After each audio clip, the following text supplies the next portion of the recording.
观世界，看中国。观众朋友您好，欢迎收看欧洲卫视《寰宇天下》。今天节目的主要内容有：法国多个地中海沿岸省份发布暴雨橙色警报；法国从西非国家马里完成撤军，结束8年反恐军事行动；猴痘病毒在美国肆虐，分销过程混乱，减缓了疫苗的推广速度；日本4周内报告超过500万个新冠肺炎新增病例，韩国250万个。中国7月 CPI 温和增长 ，PPI 增幅收窄。美国媒体报道，高通胀压垮了美国家庭的食品和杂货预算。下面请看详细内容。经过了上个星期的高温酷暑，法国这周总算是迎来了些许清凉。法国地中海沿岸的多个省份发生了持续多日的暴雨天气，有些省份甚至拉响了洪水警报。都说久旱逢甘霖，但是这一轮降雨对于法国的干旱并没有多少改善。8月17号星期三，法国气象局将3个新的省份置于雷暴橙色警报之下。这些地区是芒什省、卡尔瓦多斯省和滨海塞纳省。他们被添加到地中海沿岸上已经涉及的5个地区：埃罗省、加尔省、沃克吕斯省、罗纳河口省和瓦尔省。除沃克吕斯省之外，所有这些南部省份也被置于雨季和洪水警报状态。法国气象局担心会有非常大的雨，局部会有冰雹和强风。风暴对马赛的司法机构造成了损害，当地检察院在其推特账户上公布了大楼里许多被淹没的办公室的照片。检察院说，造成室内洪水的原因是一个雨水排放管的裂缝，并补充说，现在水已经排干，正在进行连接检查。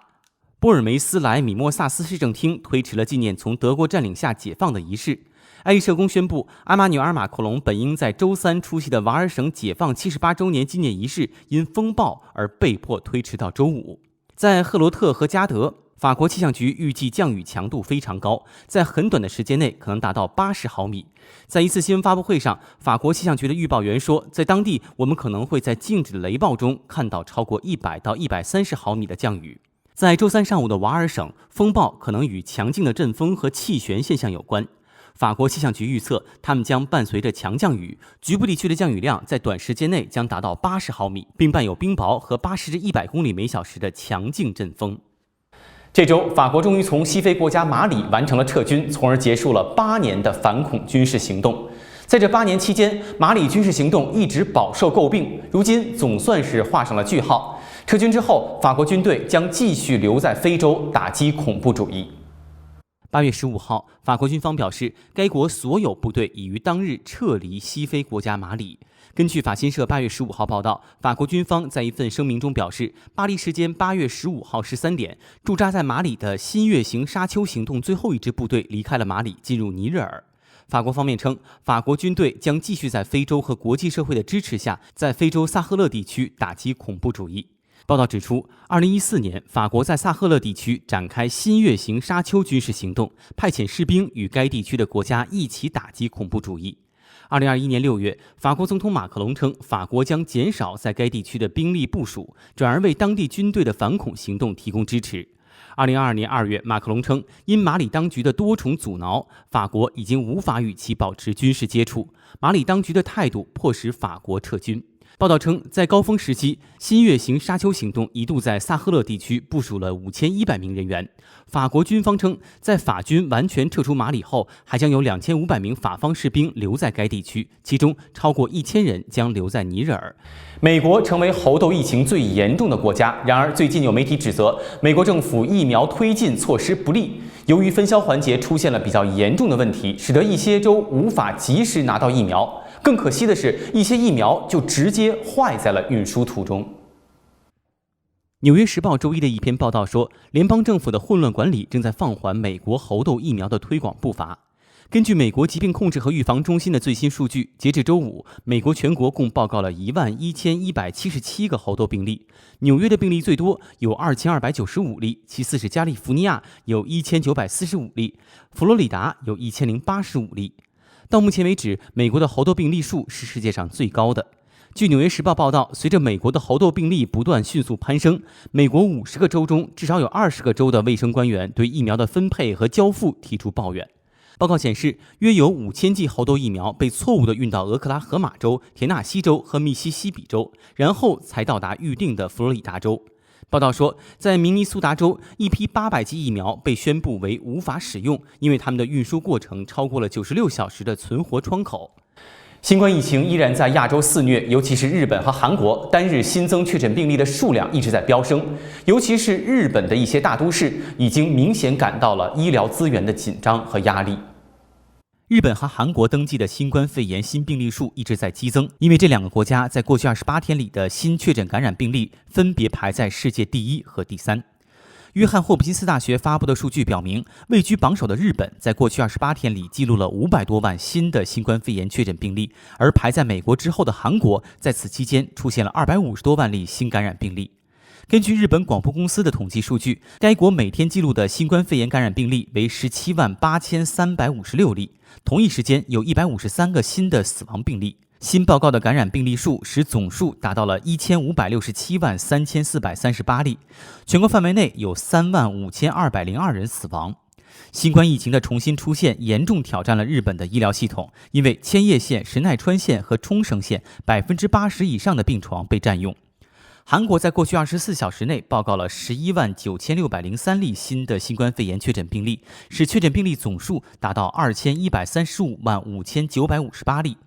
根据韩国疾病控制和预防机构的数据，过去24小时内，该国新报告了57例死亡病例，使死亡人数达到了2万5623人。视线转向中国，持续了3年的新冠疫情给各国经济带来了不小的打击。中国国家统计局日前表示，目前中国各项经济指标稳中向好，经济持续复苏迹象非常明显。中国国家统计局发言人日前表示，中国7月份的消费者价格指数出现温和增长，而生产者价格指数的增幅则有所收窄。7月份 CPI 同比增长 2.7%， 略高于6月份的 2.5% 的增长。发言人傅凌辉说，7月份的 CPI 月度增长为 0.5%。具体而言，食品烟酒价格上涨 4.7%， 服装上涨 0.7%， 住房上涨 0.7%， 日用商品和服务上涨 1.4%。交通和电信上涨 6.1%， 教育、文化和娱乐上涨 1.5%， 医疗服务和保健上涨 0.7%， 其他商品和服务上涨 0.9%。不包括食品和能源价格的核心 CPI 同比上涨 0.8%， 比上个月低 0.2个百分点。从1月到7月 CPI 同比上涨了 1.8%， 7月份 PPI 同比上涨 4.2%， 比6月份低 1.9个百分点。按月计算，它下降了 1.3%。工业采购价格指数同比上涨了 6.5%， 但是月度下降了 0.9%。在前7个月，中国 PPI 的平均值比去年同期高 7.2%， 而工业采购价格指数同比增长 9.8%。傅凌辉说，总体而言，由于高效的抗疫控制和各种支持措施，中国经济继续复苏。美国的高通胀率依然让当地的家庭承担着巨大的经济压力，尤其是食品杂货价格的上升，更是给很多低收入者造成了沉重的负担。专家预测，这种情况至少要持续到2023年。美国福克斯商业公司日前的一份报告警告说，高通胀率目前正在压垮美国各地家庭的食品和杂货预算，使许多家庭承受着严重的经济负担压力。本周早些时候公布的官方数据显示，7月份食品杂货的成本激增了 1.3%， 使12个月的增幅成为1979年3月以来的最高值。福克斯商业在其报告中说，美国的低收入者承担了过多的负担，他们已经在价格波动中挣扎于他们的账单。根据劳工部最新发布的官方数据，食品批发价格在6月份下降 0.2% 之后，也上涨了 1%。报道称，居民和企业将面临新的价格上涨。信安全球投资公司的首席全球策略师司马萨哈对价格的不确定性提出了警告。他说，价格压力的扩大和粘性意味着，在2023年经济衰退加速下降之前，总体 CPI 不会出现大幅下降。以上就是本期寰宇天下的全部内容，更多资讯还可以登录欧洲卫视网站，以及关注欧洲卫视的 YouTube 频道和 Facebook 主页。感谢您的收看，咱们下期节目再见。